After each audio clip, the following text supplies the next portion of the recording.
and welcome to my kitchen. My name is Rosana and today we're gonna be making a salsa taquera two different ways. The star of the show is going to be, are you ready? That's right, we're gonna be using Manzano peppers, which in English it means apple peppers because of its shape. I guess it does look like an apple, huh? All right, I'm so excited. I hope you are. Let's get started. We are going to start by prepping one pepper. Go ahead and remove the seeds from the flesh, then slice the flesh. Make sure to use kitchen gloves because these are really spicy. It is up to you, but I prefer to do so. All right, now that we're done with the Manzano peppers, we need to prep the roma tomatoes, and we're gonna need 10 ounces. Go ahead and remove the core. I love this little tool. I'm gonna leave the link to it down in the description area for you to check it out. Next, we're gonna dice the tomatoes. Grab them with a passion, but carefully dice them. And they don't have to be perfect because these are gonna soften beautifully when cooked. Everything's gonna get blended together and it's all gonna taste amazing. We are also going to dice 2 tomatillos, and these are about 6 ounces. I know you guys are used to seeing me boil these first and also keep them whole, but today I'm gonna show you something different. Aren't you excited? The qualities on these tomatillos are amazing. Its tangy flavors are really gonna make everything blossom, come together beautifully. We need to dice 1/4 of a medium yellow onion. By the way, you may see a tear or two, but that's fine. It is worth it. We're also gonna need 2 peeled garlic cloves. Grab everything we prepped and follow me. Okay, so we're gonna add a couple of tablespoons of olive oil to a large pan. And I have the heat on medium-low because the first ingredient we're gonna be doing is the onions, and we need to sweat them. Okay, when the onions begin to soften, add the tomatillos and the peppers. Move it around, stir it to obtain an even cooking. Okay, it's been about 2 minutes since we added the peppers and tomatillos. Go ahead and add the tomatoes. At this point, if you want to increase the heat a little bit, that's fine because it's going to help release all the juices from the veggies. All the ingredients are completely cooked, softened, and the tomatoes have completely broken down. This looks perfect. We are ready to blend. This is ready for the blender, which I have right here. I bet you're drooling at home. I know I am. Okay, everything goes in there. Now I need to add a small, very small raw garlic for like an extra boost of flavor. Let me see, right here. Add salt to taste. Finally, add 1/2 cup of water and let's get blending.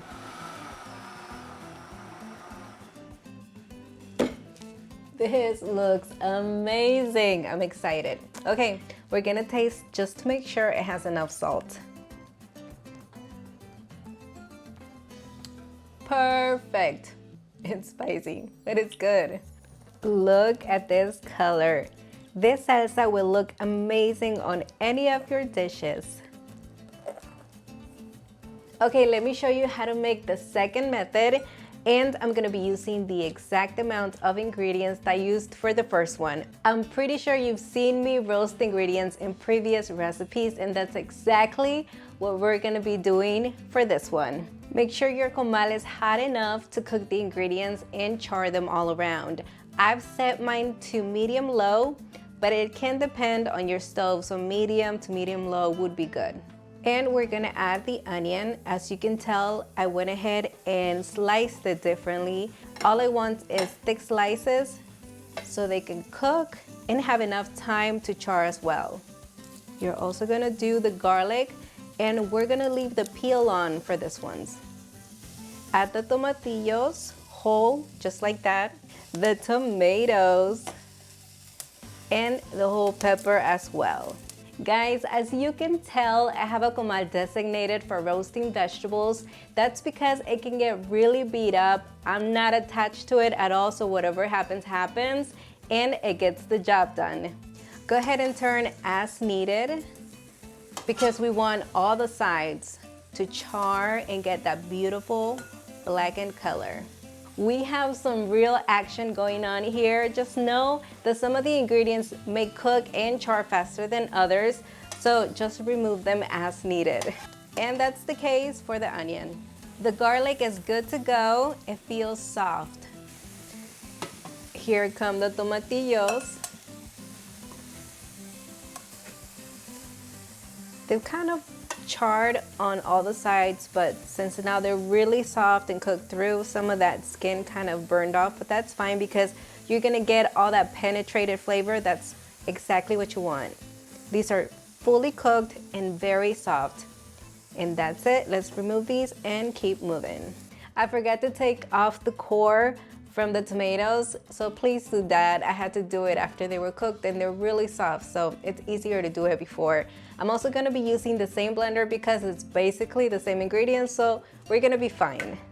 So I'm gonna add the tomatoes first and the tomatillos, which are really soft. Now let's go ahead and peel the garlic. Goes in there. I really love the smell. Okay, here we're just gonna cut the core that was holding the onion together. We don't need it, obviously. And add it into the blender as well. Again, use gloves, and we're gonna remove the flesh. That way we can get rid of those seeds. Just like that, put it in the blender. If you have any remainder of the liquid, just add it in there. I'm not gonna add any water to this one because I want it to have a chunkier consistency. Plus, I'm also gonna be adding that small raw garlic clove that brings a boost of flavor. Go ahead and add salt and blend it. Okay, don't let it go for too long. We wanna preserve the consistency.